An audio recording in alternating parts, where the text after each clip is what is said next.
My name is Spencer, and I've got straight A pluses for the last 3.5 years of my studies in engineering, and I did this while still training hard in the gym and having time to spend with my friends. A big reason for why I've been so successful in the big areas of my life is because of my ability to set priorities and use them to make decisions. As a student, you probably have a lot going on in your life. You're probably trying to manage your classes, and you're trying to manage the gym, and you're trying to manage your social life. Maybe you work, and inevitably, sometimes these things will conflict. I always used to struggle in these situations because I didn't know where I should be putting my time, and it takes energy to make the decisions of what to do. I didn't know if I should be skipping the gym to study for my class, or if I should be skipping studying for my class to, hang out with some friends. The answer to these questions comes down to having a good understanding of your priorities, and in this video, I'm going to talk about a method that you can use to do that.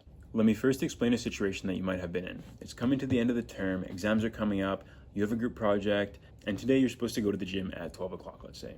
And so time's coming, you're ready to go to the gym, but now your team wants to meet to work on that group project, and it's due later in the week. So what do? You probably skip the gym and you go to work on your team project. Even though, it's not nice skipping the gym, it's not nice skipping things that you plan to do, especially if they're hard things. It may feel like you're not being disciplined or you're not working hard enough. But regardless, you skip the gym to work on the team project because you're part of the team and there's a deadline coming up. But how do you know that it's the right decision in skipping the gym? Or if it's the other way around, how do you know that skipping your schoolwork is the right decision? And this is the problem when you have multiple priorities, because you have multiple things here that are important to you. And in the end, you need to sacrifice one for the other. But how do you know which one to sacrifice? And how do you not feel bad by the decision afterwards? So I'm going to show you a quick way you can do that right now. Okay, so what we're going to do is open up a new tab in Notion. You can do this in Notes, Notion, pen and paper, whatever you would like.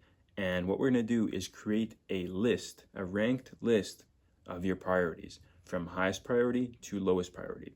It's not a group. It's not, this is my 5 priorities. They're all equally important to me. It's a ranked list of what is highest priority to you in this current period of time. Okay. So all you do is you start listing your priorities. So for me, during the school year, academics takes my number 1 priority. So I write that here at number 1. And I'm not saying that academics is the number 1 most important thing in my life and that I would give up everything else for it. All I'm saying is that, if gym and my homework got in the way, in the end, I would choose to do my homework. Okay. So I put my academics at 1 here. And then, next I might put gym. We're going to put that at number 2. Also important to me is my relationships, of course. You don't want to let those slip. These are the kind of the big 3: your work, your health, your relationships. And so outside these big 3, I also am going to list the other aspects of my life that take a significant portion of my time. So I might put Muay Thai. I started training that last year. And I might put my self-improvement habits. And I might put reading. And you're just listing, the things that are important to you.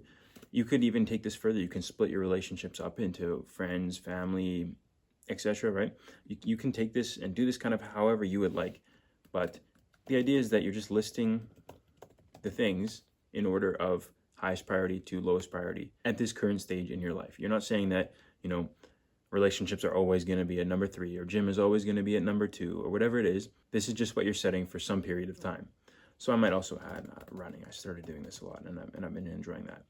So here I would say I have my 8 priorities, but notice that 8 is nowhere near equivalent to 1. These priorities are listed from highest priority to lowest priority. And so what do you think we can do with this list now? At the beginning of the video, I was talking about how it's kind of difficult to decide between skipping the gym or skipping your academics, your schoolwork. But what we can do with this list is just take a look at it and say, hey, academics here is my number 1 priority right now. So if I ever need to skip something between the gym and academics, if there's ever conflict between those 2 things, I take academics, okay? Now let me ask you, consider the same situation where you had to skip the gym to do some schoolwork, to do that group project that we talked about earlier.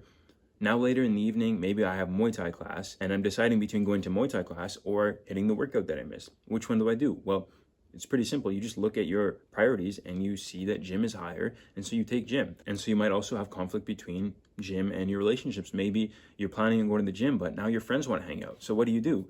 Well, you said your priority was going to the gym, so go to the gym. So what we're doing when we're making this list is we're making one decision early on that's going to save us hundreds of decisions later on for a certain period of time. So for example, I might make this list for a 4-month period. That's how long our semesters are at university. So I might say, hey, for this semester, these are my priorities. This is the order of my priorities. And so I made that decision once, just one time.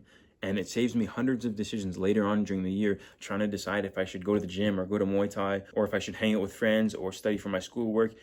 This one thing is going to save you tons of energy, tons of time. It's going to save you from feeling bad, from, did I make the right decision? Should I have skipped my schoolwork to go and hang out with my friends? If you just do this, you're going to be making sure your time is always going to what's the highest priority for you, to what is the most essential thing to you right now. And that's why this list is so powerful. It's ensuring that your time is always going to what's most important to you, what's most essential to you, what's the highest priority to you right now.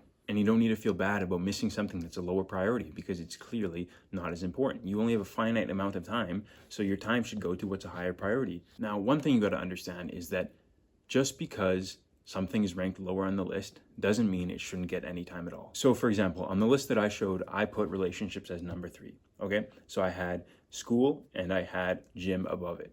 Now, does that mean that all my time should go to school and all my time should go to gym and none to relationships? Obviously not. You put relationships at number 3. This is a high priority for you. This is where you want a lot of your time going. So you shouldn't be neglecting that just for the things higher up on your priority. It's only when they conflict that you choose the thing that's higher on your priority list. And of course, there's exceptions to where you might choose the lower one. If something major happens, there's leeway here, right? But the idea is that when there's conflict, that's when you choose. It's not just saying, hey, school is a higher priority than relationships, so I'm not going to go see my girlfriend. I'm not going to go hang out with my friends. I'm not going to go do this, because you don't want to live like that. You're not trying to be some one-dimensional being. You want to be leveling up in every aspect of your life. That includes your school, that includes gym, that includes your health, that includes your relationships, that includes so much. And so just because something is lower doesn't mean it gets neglected. It's still a priority. It's just when things conflict, that's when you select the thing that's higher up. Plus, if school really is such a big priority to you, and it's absolutely number 1 by miles and miles and miles, then you should also understand that going to the gym and hanging out with your friends is going to do good for your grades anyways. Think about this. You could study for 8 hours straight. You could, okay?